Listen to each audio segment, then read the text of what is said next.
کریم صلی اللہ علیہ وسلم کے صحابہ بیٹھے تھے، نبی صلی اللہ علیہ وسلم نے ایک سوال کیا۔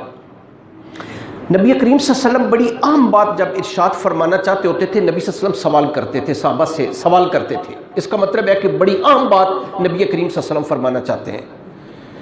نبی کریم صلی اللہ علیہ وسلم نے سوال کیا، سوال سنیں، صحابہ سے سوال کیا کہ اے میرے صحابہ یہ بتاؤ کہ میری امت کا مفلس کون ہے؟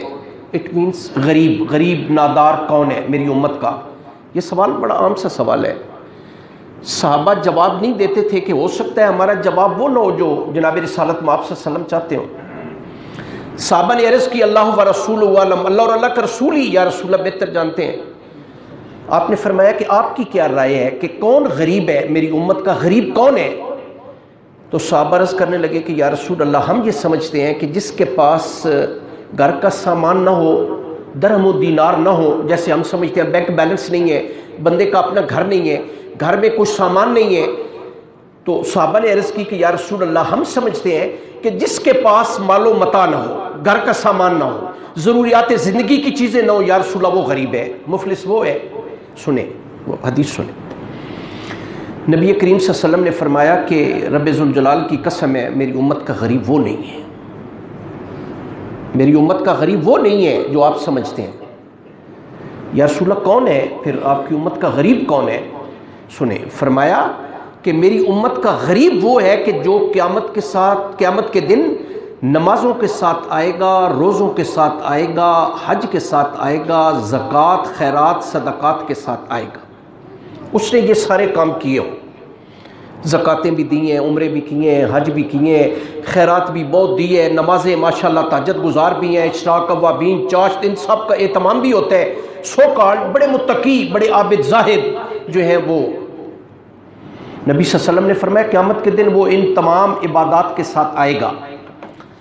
جب اس کا فیصلہ کیا جانے لگے گا اللہ کی عدالت میں، ایک بندہ کھڑا ہو جائے گا، اللہ کی عدالت میں کھڑا ہو جائے گا، کہے گا یا اللہ آپ نے اسے بہت مال دیا، بڑی عزت دی، سارا کچھ آپ نے اسے دیا، لیکن یا اللہ اس نے ناحق میرا مال کھایا تھا۔ نبی صلی اللہ علیہ وسلم اکل مال حاسا، اس نے یا الہ العالمین میرا مال کھایا تھا اور زیادتی سے کھایا تھا۔ ایک بندہ کھڑا ہو جائے گا یا اللہ یہ وہ ہے کہ آپ نے اسے اقتدار دیا تھا، سو کالڈ بڑا آدمی امیر آدمی تھا، ایم پی اے تھا، ایم این اے تھا، اور بہت سارا آپ نے اسے مال دیا تھا، یا اللہ اس نے ناحق میرا خون بہایا تھا۔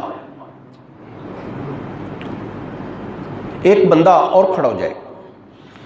کہے گا یا الہ العالمین یہ وہ بندہ ہے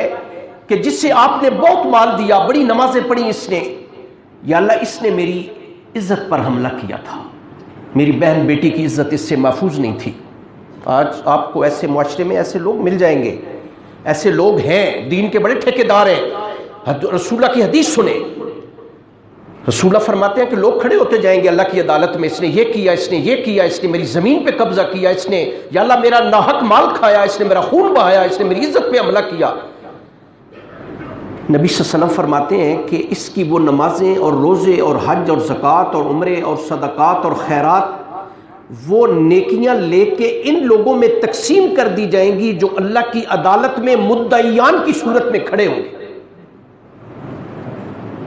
وہ اس کی نیکیاں لی جائیں گی اور ان لوگوں میں تقسیم کر دی جائیں گی جو اللہ کی عدالت میں مدعیان کی صورت میں کھڑے ہوں گے۔ اور اگر اس کی نیکیاں ختم ہو گئیں قبل اس کے کہ مدعیان ابھی کھڑے ہیں اللہ کی عدالت میں، سنیں تشدید دیکھیں، ان لوگوں کے گناہ لیے جائیں گے، اس بندے پہ ڈالے جائیں گے، وَطُرِحَ فِي النَّارِ، گھسیٹ کے اسے جہنم میں ڈال دیا جائے گا۔ میری امت کا غریب وہ ہے